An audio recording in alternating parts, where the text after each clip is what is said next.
J'ai eu la chance cette semaine de visiter une caserne militaire à l'occasion d'une remise de grade de nouveaux sergents de l'armée française. Le sentiment est particulier. J'avais l'impression d'être dans un parc d'attractions lors de la visite. Tous les militaires en costume de cérémonie, une rigueur que l'on se sent presque coupable de ne pas s'imposer. Et puis les discours, les généraux qui gratifient la nouvelle chair de l'armée française, qui se vantent d'avoir fait de jeunes hommes et femmes de véritables chefs guerriers en quelques mois. Et puis évidemment, il y a la discussion avec ces nouveaux sergents, effectivement a priori aptes à partir sur les théâtres d'opérations extérieures français.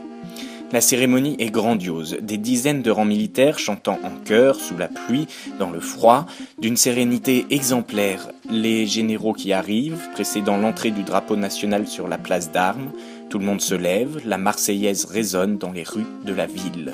L'hommage à 2 nouveaux engagés volontaires disparus trop tôt. Je me suis tout de même posé une question. Évidemment, nous pouvons tout à fait comprendre pourquoi la France doit intervenir au Mali ou en Irak.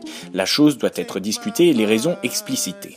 Oui, nous pouvons concevoir que l'intervention au Mali permet la sauvegarde d'une démocratie et donc la conservation d'échanges internationaux que la France a avec cette région du monde. Mais nous répondons avec la violence, parce qu'il ne faut pas oublier que les militaires sont là pour faire la guerre, et leurs armes ne sont pas des crayons.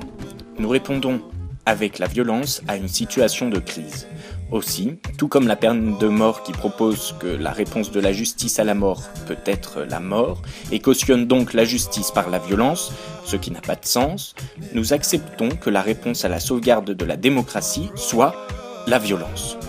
Pouvons-nous donc vraiment ne pas accepter que cette violence s'importe au sein des frontières françaises ?